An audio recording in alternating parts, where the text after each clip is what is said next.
Welcome to all of you in ITLS academy. आप सभी लोगों का ITLS अकेडमी में स्वागत है। आज हम लोग डिस्कस करेंगे सिरिंज के बारे में कि सिरिंज क्या होती हैं, सिरिंज के कितने पार्ट्स होते हैं और सिरिंज का हम यूज़ कैसे करते हैं, वो हम आज अपने इस वीडियो लेक्चर में जानेंगे। ओवरव्यू इस स्लाइड में हम ये जानेंगे कि अपने इस वीडियो लेक्चर में हम कौन कौन से टॉपिक को कवर करेंगे, जिसमें हमारा पहला टॉपिक रहेगा syringe, what is syringe.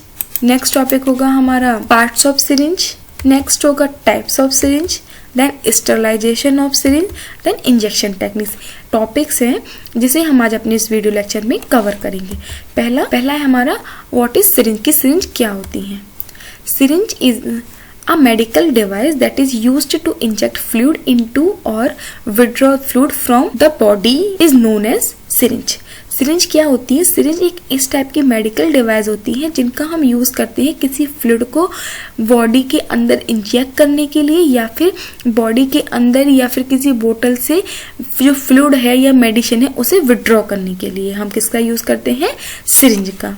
Next, parental administration of drug is accomplished using the various syringe. मतलब कि जो पेरेंटल पार्ट्स होते हैं, जैसे हमारा इंट्रामस्कुलर हुआ, इंट्रावेनस हुआ और सबक्यूटेनियस पार्ट हुआ, इन सारे पार्ट्स में हम जो ड्रग्स को इंजेक्ट करते हैं वो किसकी हेल्प से करते हैं? सिरिंज की हेल्प से। नेक्स्ट, पार्ट्स ऑफ सिरिंज, की सिरिंज के कितने पार्ट्स होते हैं। इसका हमारा पहला पार्ट है प्लगर। प्लगर क्या होता है? प्लगर एक रोड शेप स्ट्रक्चर होती है, इसी की हेल्प से हम जो फ्लूइड होता है उसे इंजेक्ट करते हैं या फिर विड्रॉ करते हैं। नेक्स्ट होता है हमारा प्लगर फ्लेंज। प्लगर फ्लेंज क्या होता है? प्लगर फ्लेंज प्लगर के सबसे टॉप मोस्ट पार्ट पे लगा होता है। ये राउंड शेप स्ट्रक्चर होती है। ये एकदम प्रेशर देने का काम करती है। इसी प्रेशर की जब हम इसी प्लगर पे प्रेशर लगाते हैं तो जो फ्लूइड होता है वो हमारी जो हमारी सिरिंज है उसमें इंजेक्ट भी हो जाता है और विड्रॉ भी हो जाता है। नेक्स्ट है हमारा वेरल फ्रिंज। वेरल फ्रिंज क्या होता है? वेरल फ्रिंज जो बेरल होता है हमारा उसके टॉप मोस्ट पार्ट पे प्रेजेंट होता है और ये एकदम सपोर्ट का काम करता है। किसको सपोर्ट देता है? प्लगर फ्रिंज को। नेक्स्ट है हमारा वेरल। वेरल क्या होता है? एक हॉलो शेप सिलेंड्रिकल होता है जिसमें मेडिसिन या फ्लूइड होती है वो फिल रहती है। नेक्स्ट है हमारा सील।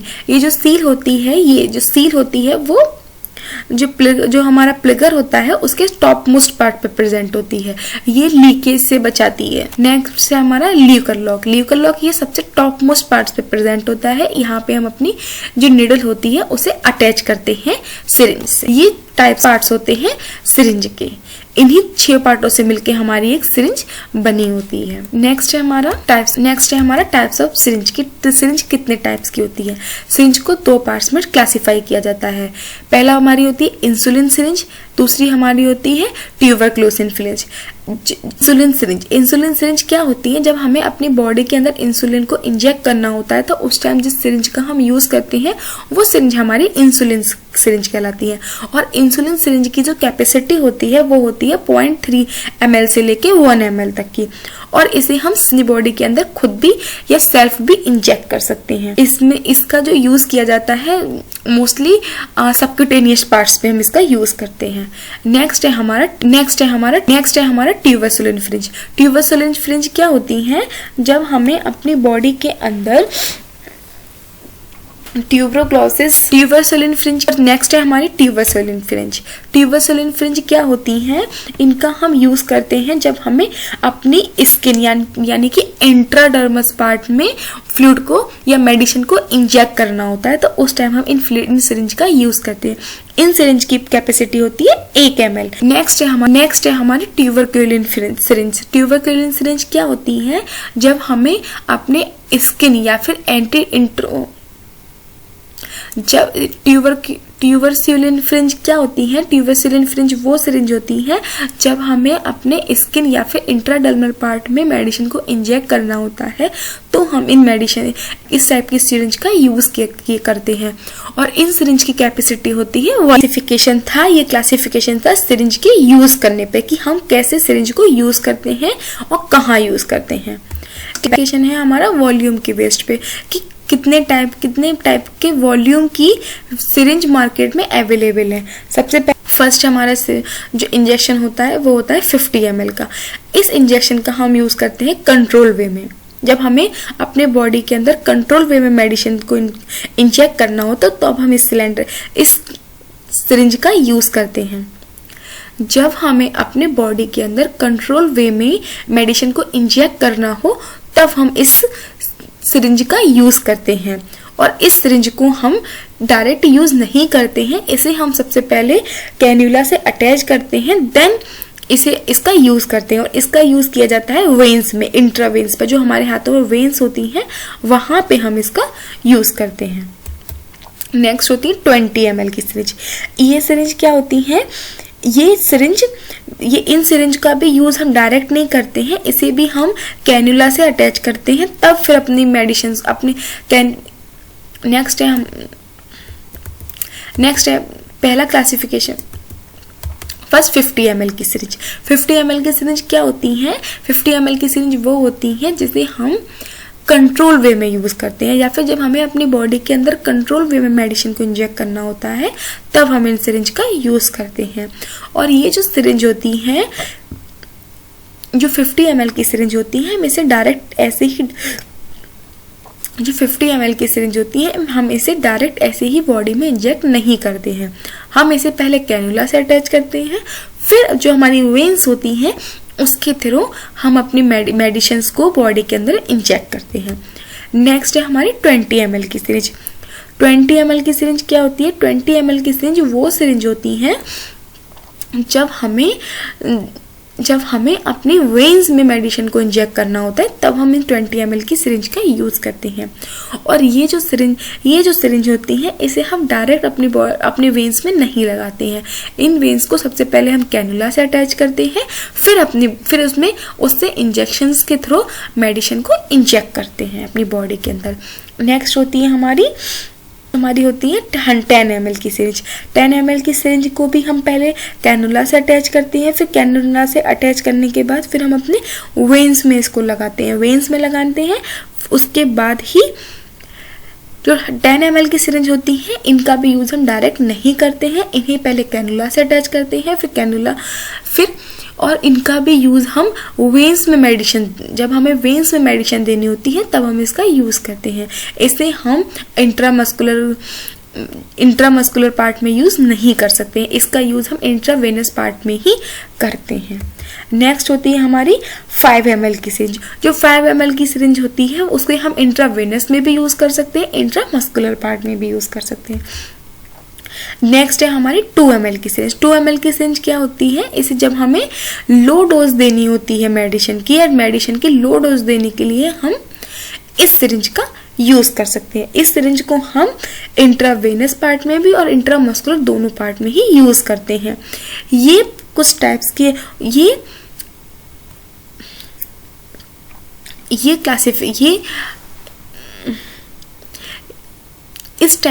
इस वॉल्यूम की सिरिंज है वो मार्केट में अवेलेबल है और हम इनका यूज डिफरेंट तरीके से करते हैं। नेक्स्ट 1 ml की सिरिंज। नेक्स्ट है हमारी 1 ml की सिरिंज। 1 ml की सिरिंज हम कब यूज करते हैं? इसका हम यूज पहले ही पढ़ चुके हैं, जब हमें अपनी बॉडी के अंदर इंसुलिन देनी होती है तब हम इसका यूज करते हैं। ये क्लासिफिकेशन है सिरिंज का on the basis of volume, और ये वॉल्यूम की जो सिरिंज है वो मार्केट में अवेलेबल है। नेक्स्ट है स्टरलाइजेशन ऑफ सिरिंज, कि हम सिरिंज को कैसे स्टरलाइज्ड करते हैं। बिना स्टरलाइजेशन की हम कोई भी सिरिंज यूज नहीं करते हैं।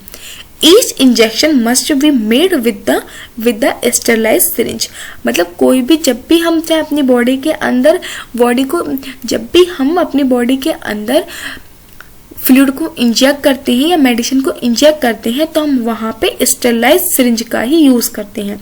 बिना स्टरलाइजेशन के कोई भी सिरिंज यूज नहीं की जाती है। Sterilisation is most commonly accomplished by the boiling in distilled water। जो हमारी जो सिरिंज होती है उनको स्टरलाइज करने के लिए हम बॉइलिंग वाटर का यूज करते हैं। जो वाटर होता है वो हमारा डिस्टिल वाटर होता है। Then the syringe is disassembled and each part is wiped by the napkin and put into the sterilized field with the cold water to prevent cracking. जो सिरिंज के हमने अभी 6 पार्ट्स डिस्कस किए थे, हम उन सारे पार्ट्स को सिरिंज को नैपकिन की हेल्प से अच्छी तरीके से वाइप करते हैं, मतलब अच्छी तरीके से उसे एकदम पोंछते हैं और उसके बाद उसे ठंडे पानी मतलब कोल्ड वाटर में रखते हैं, कोल्ड इन्वायरमेंट में रखते हैं। हम कोल्ड इन्वायरमेंट में क्यों रखते हैं? जिससे कि जो सिरिंज आती है उन पे कोई क्रैक ना पड़े। इसके अलावा कुछ इसके अलावा कुछ सिरिंज होती हैं जो ग्लास की बनी होती है। उन ग्लास की सिरिंज को स्टरलाइज करने के लिए हम कभी कभार इसके टेम्परेचर को 200 डिग्री तक पहुंचा देते हैं। इस तरीके से हम सिरिंज को स्टरलाइजेशन प्रोसेस को परफॉर्म करते हैं। बिना स्टरलाइजेशन की प्रोसेस के कोई भी सिरिंज यूज नहीं की जाती है। नेक्स्ट है हमारा इंजेक्शन टेक्निक्स कि हम कैसे इस सिरिंज का यूज करते हैं बॉडी के अंदर फ्लूइड को इंजेक्ट करने के लिए। इसके लिए पहला हमारा स्टेप है the hand are thoroughly washed with soap, dried with sterilised napkin and treat with surgical spirit. हम अपने हाथों को सबसे पहले साबुन से वॉश करते हैं, उसके बाद नैपकिन से ड्राई करते हैं, ड्राई करने के बाद सर्जिकल स्प्रिट या फिर सैनिटाइजर यूज करते हैं। The syringe is cooled, syringe ठंडी होती है। मैंने अभी आपको बताया था कि उनको स्टरलाइजेशन करने के बाद उन्हें कूल्ड इन्वायरमेंट में रखते हैं जिससे कि उसमें कोई क्रैक ना आए। उसके बाद असेंबल्ड करते हैं एप्रोप्रिएट निडल, मतलब हम वहां से जो हमारा कूल्ड इन्वायरमेंट था वहां से अपने सिरिंज को निकालेंगे और उसके बाद उस पर एप्रोप्रिएट निडल यूज करेंगे। एप्रोप्रिएट निडल का मतलब है कि हम किस पार्ट में इंजेक्शन को इंजेक्ट करने जा रहे हैं उसी पार्ट के अकॉर्डिंग उस अपनी निडल को यूज करेंगे। जैसे अगर हमें हाइपोडर्मिक पार्ट में इंजेक्शन लगाना हो तो उसके लिए हम शॉर्ट टाइप की सिरिंज यूज करेंगे। वही जबकि हमें इंट्रामस्कुलर पार्ट में इंजेक्शन को इंजेक्ट करना हो तो हम इसमें 40 mm की सिरिंज का यूज करेंगे। Next, the syringe is filled with medicine through the needle. जो निडल होता है उसकी हेल्प से हम इंजेक्शन को the syringe is filled with medicine through the needle which is pointed upward and excess air expressed from syringe and needle. मतलब हम क्या करते हैं, इसमें जो हमारी निडल होती है उसकी हेल्प से सबसे पहले मेडिसिन को अपने सिरिंज में इंजेक्ट करते हैं, उसके बाद फिर उसे नॉर्मली हवा में ऊपर करते हैं एकदम पैरेलल, और फिर उसे हल्का सा प्लगर जो फ्लैंज होता है उसे प्रेशर देते हैं और ये चेक करते हैं कि जो हमारी निडल है वो ठीक है कि नहीं है। जैसे कि ये जो आपने इंजेक्शन दिख रहा है आपको, इसमें इसी इंजेक्शन को ये एक एंगल पे टिल्ड है, जबकि हम इसे एकदम हॉरिजॉन्टल कर लें तो और उसके बाद हम इस प्लगर से हल्का सा इस पे प्रेशर देते हैं और ये चेक करते हैं कि जो हमारी निडल है जो हमने लगाई है यहाँ पे निडल वो प्रॉपरली वर्क कर रही है कि नहीं, कि मतलब इससे जो फ्लूइड जो हमारी मेडिसिन है वो प्रॉपर तरीके से निकल रहा है कि नहीं। इसी को हम सबसे पहले चेक करते हैं। नेक्स्ट है हमारा skin is site of the injection is treated with the surgical sprit or iron texture. The skin is collected into a fold with the left hand and rapidly pinched with the syringe held in right hand, and needle are the perpendicular of intramuscular injection and angle for subcutaneous ones. मतलब कि क्या होता है, जब हमें intramuscular part में injection को treat करना हो तो हम उसे परपेंडिकुलर रखते हैं, जबकि हमें सबक्यूटेनियस पार्ट में इंजेक्शन को इंजेक्ट करना हो तो हम उसे एंगल पे टिल्ड करते हैं। और क्या करते हैं, जैसे आपको इसमें दिखाया भी गया है ये कि यहाँ पे इसे वेन्स में इंजेक्शन लगाना है, इसे एक एंगल पे देखिए, एक एंगल है, इस पे टिल्ड किया हुआ है और हम इसकी जो हमारी निडल होती है उसे वेन्स पे लगा के इस प्रेशर की प्लगर की हेल्प से प्रेशर देते हैं और मेडिसिन को इंजेक्ट कर देते हैं। वहीं जब हमें देखिए ये आपको इंट्रामस्कुलर हमारा मस्कुलर पार्ट है इसमें लगाना होता है तो यहाँ पे कोई एंगल नहीं है, ये एकदम 90 डिग्री का परपेंडिकुलर हमने रखा है और यहीं प्लगर की हेल्प से प्रेशर देते हैं और मेडिसिन को इंजेक्ट कर देते हैं। ऐसे हम इंजेक्शन को लगाते हैं। नेक्स्ट है the syringe is held stably the medicine is inject smoothly. जब हम इस इंजेक्शन को लगा रहे होते हैं तो हम हमेशा ध्यान रखते हैं कि हम बहुत स्मूथली लगाते हैं। ऐसा नहीं कि एकदम लगाते, एकदम अगर हमें लगाना है तो एकदम बहुत जल्दी ज़्यादा प्रेशर से लगा दिया या कम प्रेशर से लगा रहे हैं, ऐसा कभी नहीं करते। बहुत स्मूथली लगाते हैं और बहुत स्लोली लगाते हैं। After which the needle is removed, जब हम इस निडल को हटा देते हैं उसके बाद हम क्या करते हैं, पीस ऑफ कॉटन लेते हैं और वहाँ पे इंफ्रीग्रेट देते हैं और इंजेक्शन को अपनी बॉडी से हटा देते हैं। तो वहाँ जहाँ हमने इंजेक्शन लगाया होता है वहाँ पे स्प्रेड की हेल्प से एक स्प्रेड लेते हैं कॉटन पे, वहाँ पे रख देते हैं काफ़ी थोड़े टाइम के लिए, जिससे कि वहाँ पे थोड़ा सा रिलीफ मिले। ये इंजेक्शन टेक्निक है। ऐसे ही हम कोई भी इंजेक्शन को अपनी बॉडी के अंदर इंजेक्ट करते हैं with the help of syringe. This is the all about syringe.